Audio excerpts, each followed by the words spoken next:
The 2011 Premier League season was fiercely contested by the top 20 sides in English football. But what happens if you go back to that year's FM and flip all the team's coaches? What impact does that have on the year?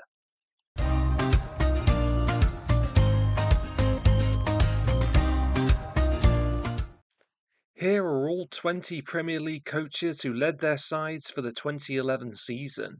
There are plenty of familiar names from this historic era. But now, they won't be managing the clubs they're used to. We've turned the table upside down. From here on in, Avram Grant will be leading Manchester United. Ian Holloway will be leading Chelsea. Alex McLeish, Manchester City. Arsenal will be led by Mick McCarthy.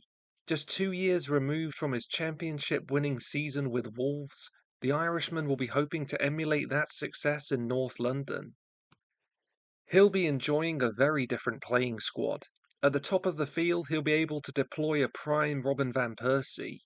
In reality, he'd find the back of the net 18 times during the 2011 Premier League season. One person who probably isn't enjoying this reversal as much is Sir Alex Ferguson.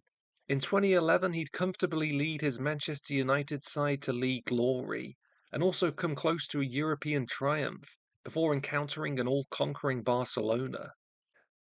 In East London, he won't have that same level of quality available to him. He'll need to bring out the best in the likes of Winston Reid, Mark Noble, and Demba Ba to have any chance of securing success. Another of the more curious flips will be Kenny Dalglish returning to Ewood Park. Back in 1995, the Scotsman led the Lancashire side to a historic league win. Unlike in his most recent managerial role at Liverpool, he won't have £50 million to spend on new attacking talent like Luis Suarez and Andy Carroll.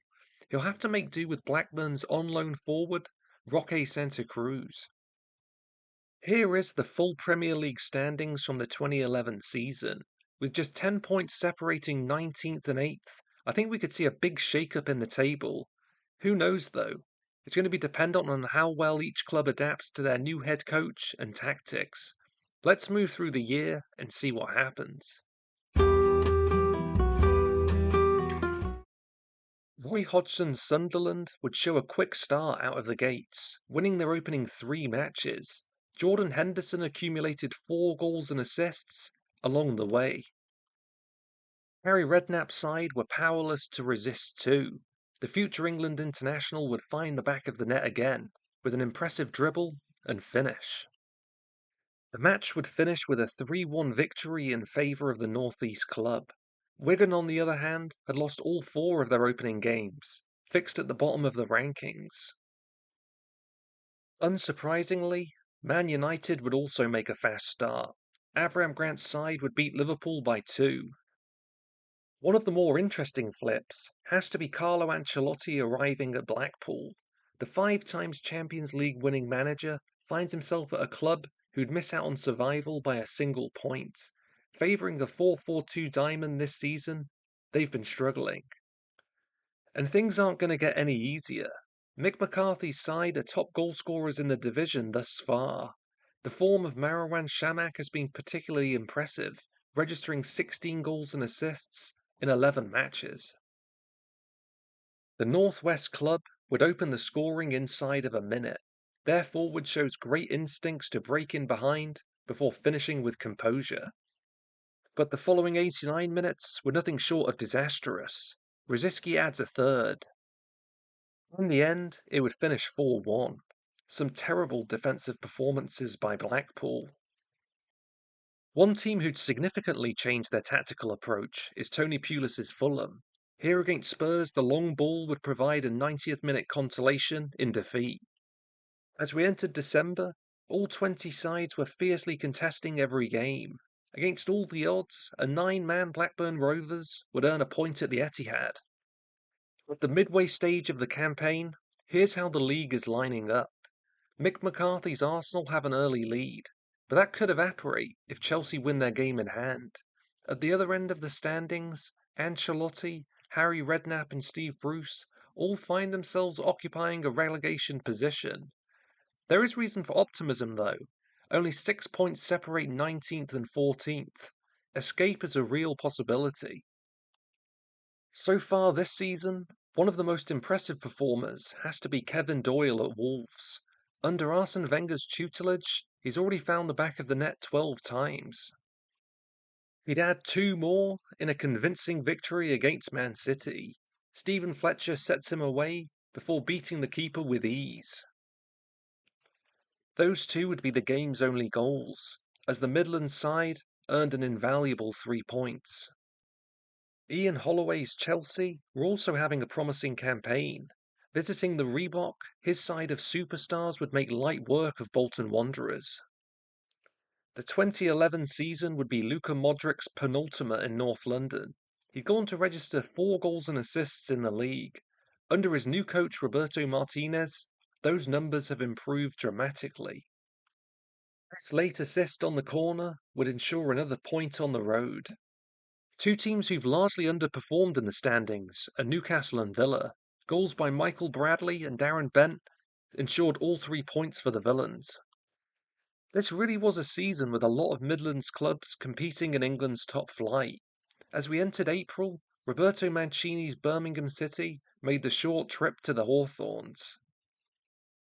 With an injury suffered to 2011 League Cup final hero Obafemi Martins, Nikola Zigic would be starting up top. So far this season, he's really struggled in front of goal, failing to find the back of the net in 12 league appearances. But finally, the Serbian would register a contribution. Trailing 1-0, the ball is whipped in from the right before a perfect tackle for James McFadden to convert. But Steve Bruce's side would fight fiercely. Graham Dorrans would add his second from range to restore the hosts' lead. The game would finish 2-2 as the points were shared. One of my favourite goals of the season came on matchday 38 at Anfield. Liverpool played a fantastic passing move before Suarez is set away. Nice finish. Over the course of the year, the Uruguayan would rank at the top of the goal-scoring charts, scoring 23 in the 35 matches he played. Interestingly, we actually have a completely different top 3. In reality, Berbatov, Tevez and RVP would occupy the podium. Here, though, it's the Inter Miami man, Shamak and Wayne Rooney. Nani would be the 2011 top assister, providing 19 for his Manchester United teammates. One player who performed very well was Mark Noble. Sir Alex really brought out his creative qualities, as he provided countless goals for his West Ham squad. But where did each club rank in the standings? Well, Avram Grant would lead the red side of Manchester to victory. Elsewhere, Arsenal, Chelsea and Liverpool would make the UCL places. In the domestic cups, City and United would triumph in the league and FA Cup respectively.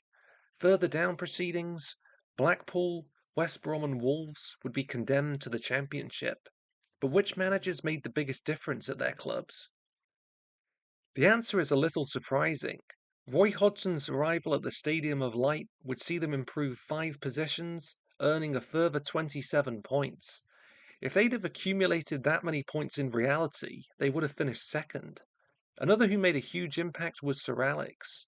His was a West Ham side which finished down in 20th, but under his stewardship, they've managed to finish in the top half.